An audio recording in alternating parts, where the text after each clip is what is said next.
Hello everyone, welcome to my channel. कैसे हैं आप सब? मैं एकदम मस्त हूँ। अभी लगभग रात के बज रहे हैं 3 और मैंने अपना स्टडी कंप्लीट कर लिया है, बट मुझे नींद नहीं आ रही तो सोचा स्टोरी रिकॉर्ड कर लेते हैं। ठीक है, तो आइए आगे बढ़ते हैं। साक्षी के जाने के बाद आर्या अपनी आंखें बंद कर लेती है और उसकी आंखों के पास सामने कुछ पल आने लगते हैं। वो थोड़ी देर 10 मिनट वैसे ही रहती है, फिर 10 मिनट बाद वो उठती है, अपनी गाड़ी की चाबी लेती है और वहाँ से निकलने लगती है। अब जैसे ही वहाँ से निकलने लगती है, पुलिस कांस्टेबल आते हैं, बोलते हैं मैम मैं आपको ड्रॉप कर दूँ।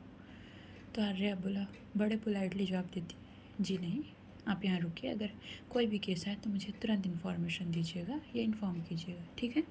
इतना बोल के वो वहाँ से गाड़ी लेके चले जाती है। अब अपने घर जाती है। घर जाने के बाद वहाँ देखती है कि जो निशा और सांझ हैं वो बैठे हुए हैं। आर्या अंदर जाती है, निशा के पास बोलती है कैसी हो तुम?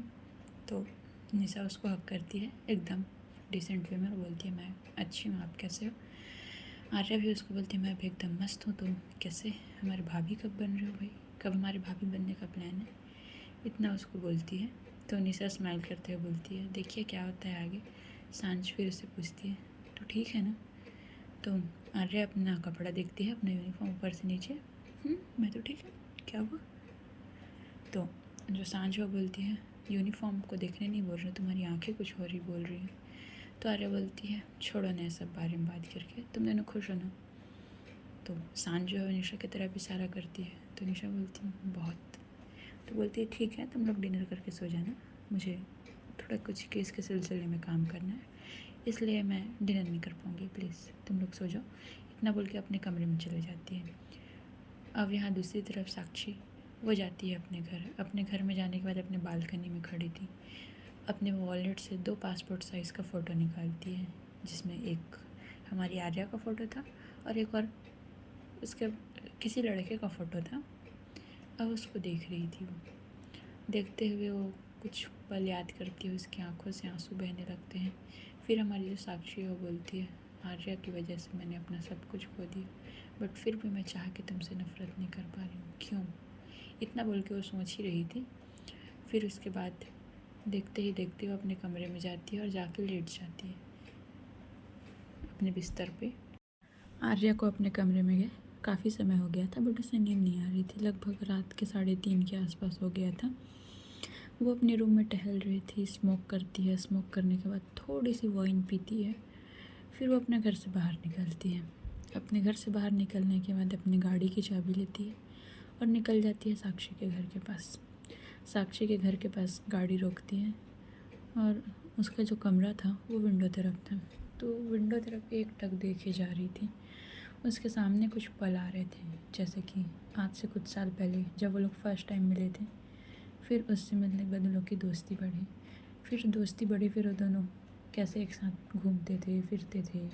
फिर आर्या ने उस साक्षी को प्रपोज़ किया था, बट साक्षी ने उस टाइम कोई रिप्लाई नहीं दिया था, बात को इग्नोर कर दी थी।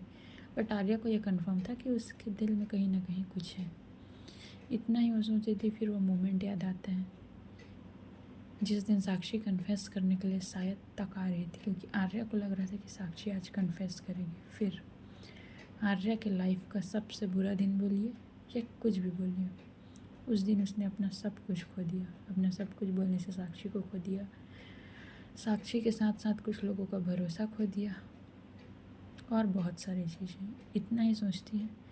फिर जो हमारी साक्षी है वो अपने विंडो के पास आती है। विंडो के पास आके लाइट्स ऑन करती है, तो आर्या का ध्यान जो है वो अपने ख्यालात से बाहर आते हैं। तो वो देखती है साक्षी है। साक्षी बाहर की तरफ देख रही थी, तो उसका नज़र जाता है एक पुलिस जीप पे। अब कॉमन सेंस की बात है, पुलिस जीप में कौन ही आएगा, वो इतना तो समझ जाती है। अब वो इतना समझने के बाद वो देख ही रही थी बाहर की तरफ, बट वो कुछ रिएक्ट नहीं करती है, सिर्फ देख ही रहती है। आर्या की आंखों से लगातार आंसू बहते रहते हैं और वो मायूस होके अपने आंखों से आंसू साफ करके कुछ टाइम वहाँ रुकती है, उसको अच्छे से देखती है, फिर वहाँ से वो चली जाती है। अब उसके जाने के बाद साक्षी की हालत ख़राब। उसकी आंखों से कंटिन्यू आंसू बह रहे थे, उसको अच्छा नहीं लग रहा था। उसको काफ़ी बुरा फील हो रहा था। साक्षी को अपने कमरे में जाती है, कमरे में जाने के बाद शावर के नीचे खड़े हो जाती है। अब जैसे शावर के नीचे खड़े होती है तो ऐसा था, उसके जो आंसू थे, जो पानी था, वो अगर कोई भी देखे तो पहचान सकता था, इतने क्लियरली दिख रहे थे। अब देखते देखते इन दोनों को यहाँ छोड़ते हैं, अब चलते हैं आगे। अब जो हमारी सांझ और निशा है, वो लोग डिनर करने के बाद अपने कमरे में गए थे। अपने कमरों में जाने के बाद कुछ बातें कर रहे थे। फिर जो निशा वो पूछती है कि सांझ, आर्य और साक्षी, क्या हुआ था, मुझे डिटेल में बताओ ना। तो जो सांझ वो बोलती है, निशा प्लीज़ इस बारे में बात करना बेकार है, बाद में बात करते हैं, इतना बोलती है। पर जो निशा है वो जिद करने लगती है, तो आर्या उसको बताती है। तो आइए हम भी सुनते हैं क्या हुआ था इन दोनों के बीच। साक्षी का एक छोटा भाई था जो साक्षी से लगभग 3 साल का छोटा था। उसने बहुत कम उम्र में पुलिस की नौकरी ज्वाइन की थी। ठीक है, वो एक सब इंस्पेक्टर बना था। अब उस टाइम तक आर्या की ट्रेनिंग भी कंप्लीट हो चुकी थी। फिर देखते देखते 4 से 5 महीने बीतते हैं। 4 से 5 महीने बीतने के बाद आर्या जो है वो अपनी ज्वाइनिंग कर लेती है कंप्लीट तरीके से, उसकी ट्रेनिंग कंप्लीट हो जाती है। फिर जहाँ आर्या की पोस्टिंग हुई थी हैदराबाद में, जिस सिटी में, उसी सिटी में राहुल नहीं, राघव जो था वो भी उसी सिटी में पोस्टिंग हुआ था। तो जो आर्या जो है उसके नीचे राघव काम करने वाला था, राघव मेहरा, साक्षी का भाई। अब ये बात जैसे साक्षी को पता चली, उसने आर्या को बोला कि थोड़ा ध्यान देना, मेरा भाई है। तो जो साक्षी का भाई है, सीधा सीधा राघव बोलते हैं, जो राघव है वो आर्या को काफ़ी मानता था, क्योंकि उसके बहुत सारे न्यूज़ आर्टिकल्स वो सब पढ़ चुका था। उसको काफ़ी मानता था, उसको अपना आइडल मानता था, अपना आइडल मान के चलता था। अब देखते देखते समय बीतते गए। अब समय बीतने के बाद आया था एक केस। ठीक है, हैदराबाद क्राइम ब्रांच की एक खुफिया यूनिट में काम करने वाले 2 जाबाज अधिकारी, आईपीएस आर्य ठाकुर और सब इंस्पेक्टर राघव मेहरा, एक खतरनाक आतंकी मिशन पर तैनात थे। दोनों के बीच भाई बहन जैसा रिश्ता था। आर्या हमेशा उसे अपने छोटे भाई की तरह मानती थी, और जो राघव था वो भी उसे अपनी बड़ी बहन की तरह मानता था। मिशन बहुत ज़्यादा गोपनीय था। हैदराबाद में होने वाले बहुत बड़े बम धमाके को नाकाम करना था। ऑपरेशन ब्लैक शील्ड के तहत पूरी टीम ने प्लान तैयार किया था, लेकिन कुछ तो गड़बड़ थी।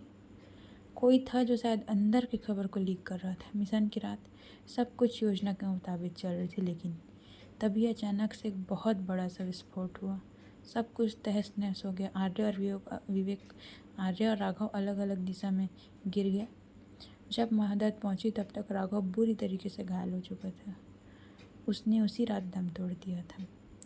अब जैसे ही ये चीज़ आर्या देखती है, आर्या से बर्दाश्त नहीं होता है, वो वहाँ से निकलती है और जो गुंडा, यानी यहाँ मिशन में आने से पहले जिसने उसे इन्फॉर्मेशन दिया था, उसके पास जाती है, उसको पीटते हुए लाती है। बहुत पीटती है उसको उस रात बहुत। सांझ भी उसी मिशन में थी, बट फ़र्क इतना था कि वो पुलिस स्टेशन से कमांड संभाल रही थी। उसको बहुत पीटती है उस रात। पीटते पीटते उसकी जान चली जाती है, एनकाउंटर कर देती है, गुस्से में बहुत थी। अब साक्षी को ऐसा लगता है कि आर्या की वजह से उसके भाई की जान चली गई। और उसी शॉक्ट में, क्योंकि जो हमारा राघव था वो शहीद हो गया था, उसी शॉक्ट में जो साक्षी की मॉम है वो कोमा में चली जाती है। कोमा में जाने के बाद वो 2 से 3 साल कोमा में रहती। फिर जब उठती है तो वो अपनी याददाश्त खो चुकी थी, उसको सिर्फ साक्षी याद थी, राघव ने। इसलिए जो साक्षी है वो आर्या से नफ़रत करने लगी है। अब ये हमको बाद में पता चला वो नफ़रत है कि नफ़रत का दिखावा कर रही है। बट एक रात ऐसी थी जहाँ बहुत तेज़ बारिश हो रही थी, बहुत ज़्यादा। आर्या उस टाइम अपने एक मिशन पे निकली हुई थी, जो बहुत गोपनीय मिशन था, किसी राजनेता के घर का मिशन था। उसको मारने के लिए हमला मिला था, उसको एक इन्फॉर्मेशन मिला था, उस पर निकली थी। उसी रात साक्षी आती है, अपने गाड़ी से नीचे उतरती है और आर्या की आंखों में देखते हुए आगे बढ़ती है। आर्या साक्षी को देख कर शॉक, वो बोलती है, साक्षी तुम यहाँ क्या कर रही हो, तुम यहाँ से जाओ, खतरा है यहाँ। इतना ही बोल पाई थी वो। फिर जो साक्षी उसके पास आती है, उसका कॉलर पकड़ती है, उसको बोलती है, मैं सिर्फ तुमसे नफ़रत करती हूँ, मैंने कोशिश तो की मैं तुमसे प्यार करूं, बट मैं सिर्फ तुमसे नफ़रत। इतना ही बोलना ही था कि उसके राइट शोल्डर में गोली मार देती है। जैसे ही गोलियों की आवाज़ आती है, 2 कांस्टेबल भाग के आते हैं। तो साक्षी को जैसे ही अरेस्ट करने लगते हैं, आर्या धीमी सी आवाज़ में बोलती है, बिल्कुल नहीं, छूना मत इसको, इसने कुछ नहीं किया है, गलती मेरी थी। और जब तक ये ना बोले मुझे हॉस्पिटल भी लेके मत जाना, उनको छूना भी मत। इतना बोल के वो बेहोश हो जाती है। अब वो बेहोश हो जाती है तो साक्षी वहाँ से चले जाती है, मतलब जाने के लिए कदम आगे बढ़ाती है, पर वो आर्या को इस हालत में देख के जा नहीं पा रही थी। फिर भी जैसे तैसे करके अपनी गाड़ी में बैठती है और वहाँ से निकल जाती है। पूरे रास्ते भर उसकी आंखों से कंटिन्यू आंसू बहे जा रहे थे। फिर वो सिर्फ 2-3 किलोमीटर ही जा पाई थी। अपनी गाड़ी यू टर्न लेके आती है। फिर आर्या कांस्टेबल को बोलती है कि इसको हॉस्पिटल लेके जाओ। उसको हॉस्पिटल भेजती है। उसके बाद से लेकर आज तक साक्षी और आर्या ने कभी भी एक दूसरे से ठीक से बात नहीं की। आर्या ने कोशिश की थी बात करने की, बट साक्षी करने का भी नहीं सीखी। साक्षी को गलतफहमी है कि उसके भाई की जान आर्या की वजह से गई, क्योंकि आर्या उसको मिशन पे लेके गई थी और वहाँ जाके उसके भाई को मार डाला उसने। बट कहानी में ये ट्विस्ट है कि आखिर वो बम ब्लास्ट हुआ तो हुआ कैसे, क्योंकि आर्या को शक है कि वो एक प्लान मर्डर था। तो अब हम आगे ही जानेंगे क्या होता है। सांझ इतना ही बताती है निशा को, तो निशा शांत हो जाती है। क्या बोलेगी वो? निशा की आंखों से कंटिन्यू आंसू बहे जा रहे थे। वो सांझ को बहुत टाइट हक कर लेती है। सांझ बोलती है, क्या हुआ? निशा बोलती है, कुछ भी नहीं। तो सांझ बोलती है, रो क्यों रहे हो? तो निशा जवाब देती है, आर्या वो कितने पेन में है ना, उसकी कुछ गलती ना हो के भी वो, और मैं तो पहले से जानती हूँ लोगों को कि एक दूसरे से कितना ज़्यादा प्यार करते हैं। आर्या वो तो पागल थी साक्षी के पीछे, वो कैसे उससे दूर रह रही? कुछ करते हैं ना इनके लिए। तो सांझ बोलती है, मैडम मैं आपसे पहले कोशिश कर चुकी हूँ पर कोई फ़ायदा नहीं है। और हमारी आर्या वो तो बस अपनी ज़िंदगी बर्बाद कर रही है, उसके अलावा कुछ नहीं। फैमिली ने कभी उसका साथ दिया नहीं। जिससे वो प्यार करती थी वो उससे नफ़रत करती, उससे बेकार चीज़ उसके लाइफ में क्या हो सकती है। वो सिर्फ अपने लाइफ को बर्बाद कर रही है और कुछ भी नहीं। तो वो फिर बोलती है, तुम्हें सबके बारे में मत सोचो ज़्यादा, तुम रेस्ट करो यार, थक गई होगी, प्लीज़। इतना बोल के उसको हक करती है, उसको सुलाने लगती है। तो जो निशा है वो साक्षी के सांझ के क्लोज आती है और क्लोज आते हुए उसके होठों में अपने होठ रख देती है और अपने लबों को सांझ के लबों में रखे हुए बोलती है, आई एम सॉरी, मैंने आपसे दूरी बना ली थी, मुझे माफ़ करना प्लीज़, आई एम सॉरी। इतना बोल के सांझ हल्की सी स्माइल करती है, उससे दूर होती है। इट्स ओके, कोई बात नहीं, अब तो नहीं बनाओगी ना कभी। फिर ये दोनों किस करने लगते हैं। तो गाइस आज की स्टोरी यहीं तक, क्योंकि अब मुझे आ रही है नींद और मुझे सोना है, तो हम आगे देखेंगे क्या होता है।